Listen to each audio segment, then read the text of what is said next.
In 1947, I want you to imagine for a moment what a young person the age of 20 wanted. This is someone who would have grown up watching the tail end of our freedom revolution, a country that is now free of an outside control, perhaps has gone through some pain of a partition. But there is something, a new country, a place where hope rides alive, where institutions are being built, where new kinds of opportunities might exist, where a young person might wonder very hopefully of what their future looks like. I want to think and ask each of you to think for yourselves, what might that have been? What did my grandparents feel like then? 20 years later, in 1967, this little experiment called India has moved on. We've had a number of governments, a number of elections, the same prime minister and family. Institutions have been built. Young people have started getting educated. They've gotten older. They've had kids.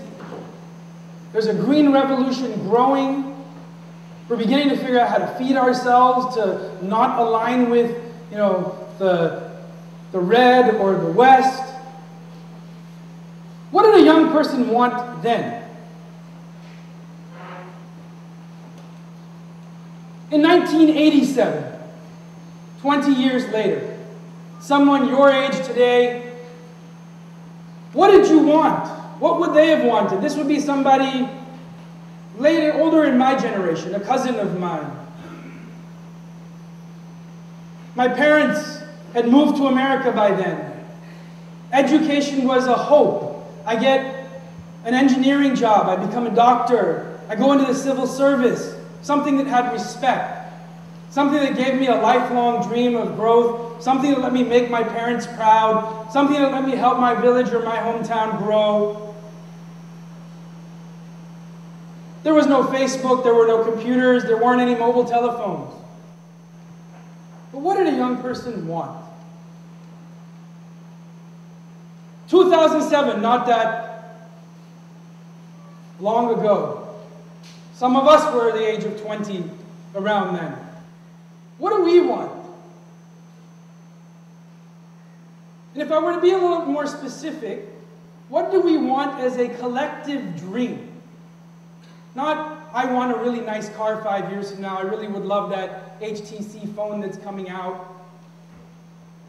I want to live in a big house. But what do we want for our communities? What do we want for our peers in school? What do we want for the neighbor that lives next door to feel like we live in a great place? If I were to put that another way, what do we want as what I might call a good society? And others might call it that. A world that represents what we think is possible, our collective hope. 2007 was before Barack Obama became president. 2007 was before the Arab uprising, before Osama bin Laden was found. 2007 was before Anna Hazare was well known as a news item and a way to engage with this country. But even then I would ask, today when we know all of these things, what do we want? So to give you a quick aside for a second, when Barack Obama became president in 2008, I was in my flat in Ahmedabad with a bunch of folks from here, and many of us had tears in our eyes. I specifically, as growing up in America, it represented something. It represented a large number of people asking for something different, acting on a notion of hope, and whether you liked him or not, it suggested that something had happened that previously we didn't expect. Some might say that of the people in Egypt who stood in Tahrir Square and occupied the place, or folks that were occupying Wall Street a few weeks ago, or those of us that went to Jantar Mantar in Delhi. when Anna Hazare was there, there was something it was speaking of, something that said that this is a representation of some kind of hope, of something that we want, something that we think is needed for our collective hope or desire or picture of a future country or society to be real. The reverse of that is it represents something that we think shouldn't be the way it is. How does this change? I want you to think a little bit inwardly about this. I don't actually have an answer, but I'll tell you what I think.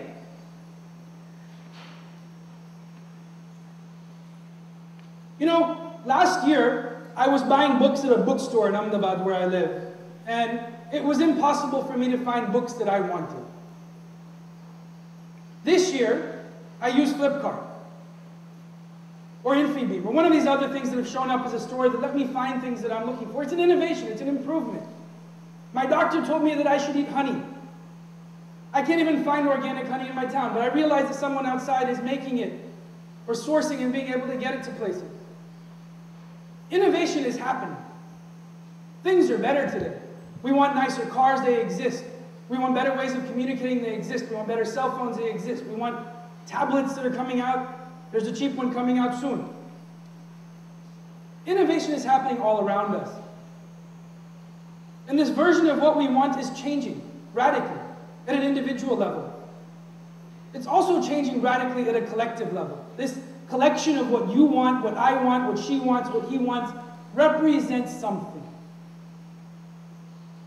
And I know that sounds a little bit vague, but I'm going to make a case for what I think that is. I'm a social entrepreneur. I've spent the last 12 years doing things that I don't have to do. Doing things that I care about, I have passion for. From education when I was in the US, helping start a school, to getting young people to contribute to the country with the organization I ran before this, to trying to find enterprise solutions to problems that we face like drinking water today. It's a problem that has existed for 60 years. Since our existence, every 5-year plan in India has suggested that drinking water should be on the top of the list. Everyone should have access to good sanitation and clean water. I once heard Shekhar Kapoor speak, and he made this statement that said, you know, in the top high-rises in Bombay, the people who live in the penthouse have clean water on tap, hot and cold, all day long. The people who live on the ground, outside of that building that has a penthouse, have to wait for their water. It's not necessarily clean, and it's only at whatever temperature it comes in. And you can see that. Water comes out of the ground. Why is it that the further you live from the ground, the more access you have to clean water? It's a problem that's been solved. If you go to New York City today, people have clean water. If you go to Paris, they have clean water. If you live in Mumbai, they might have clean water. But it's a problem that we have solved as a society somewhere that should get solved today. So I'm working on this as a problem because I care about it. I think that it's something that we should be able to resolve.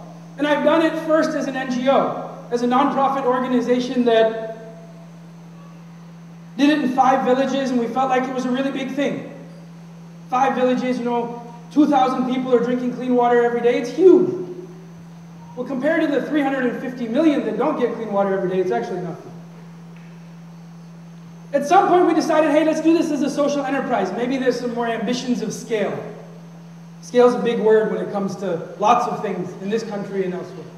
What does scale mean? 200 places where 100,000 people are drinking water? 2 million places where 100 million people are drinking water? What is scale? And the thing that I realized in this conversation, which is important to why I'm asking you what we want, is that real change requires real commitment. Real change requires real depth, in the sense of it may take a really long time before you see any results. And what I realized for myself was that small things gave me short-term success that made me feel like I was doing something. Slightly larger things give me slightly longer-term success that make me feel like I'm able to do something and that I'm going somewhere. And I speak about it all the time. Not a bad thing. I am doing something, I hope. But why should we think bigger than this, and what does that mean? So I want to go back to this story for just a second of Barack Obama getting elected, no matter what you think of him. I had tears in my eyes because somebody from an unlikely place, of an unlikely race, was in a job where he was elected by a lot of people. It's a democracy.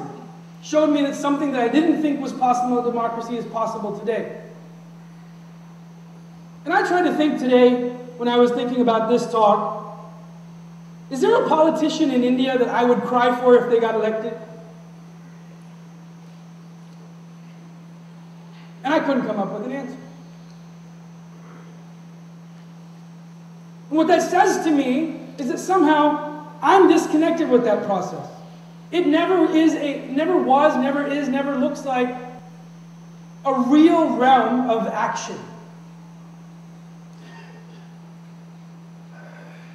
In Japan, and I'm sort of quoting out of the air, so some of this is paraphrased, in 1962, 75% of people who were in the Japanese parliament had been related to other people who had been in Japanese parliament. In the 1999 election in India, that number was above 85% for India. Every person in politics, 85% of them, were related to someone else in politics, or that had been in politics. I want to make an argument today that says that somehow this has to change. If you and I don't mean going into a political party of a particular kind, but if you and I want to see India become a country that represents our hope, we can't not think about politics.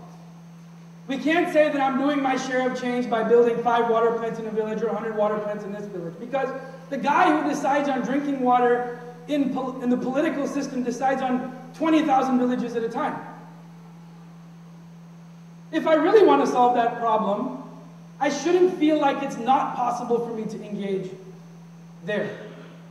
If we want to solve the corruption problem, I stood outside and fasted for a day, which I wish I would have done a lot more when Anand Hazare was doing this. I have to do more than one day. I have to be willing to say, this change I'm willing to turn into a personal responsibility. The thing that I learned in the last year or so is that the term politics has improved a little bit.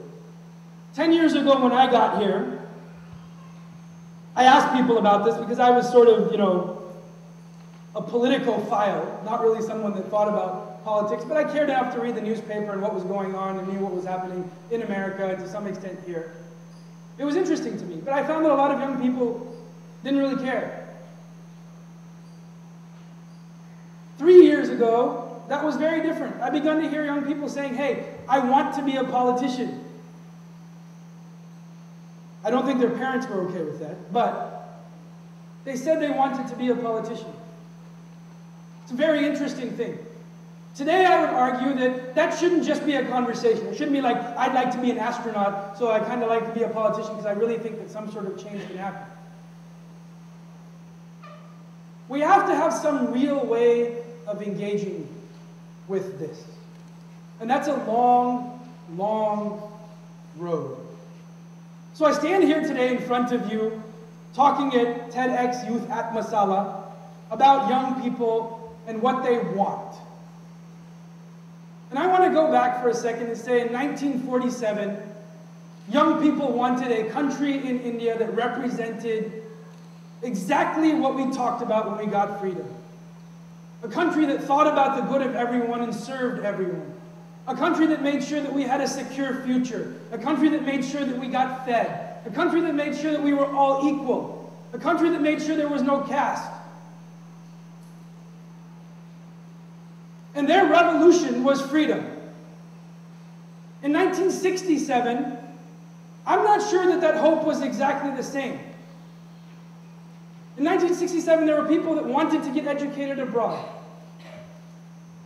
In 1987, there were people that felt like the country had let them down. In 2007, there's a people like you and I who feel like everything is possible. And I want to say that in 2027, if we really want that to be true, politics can't be a bad word. We have to be willing to do it. And I wonder if you and me are the people who make that happen. Thank you very much.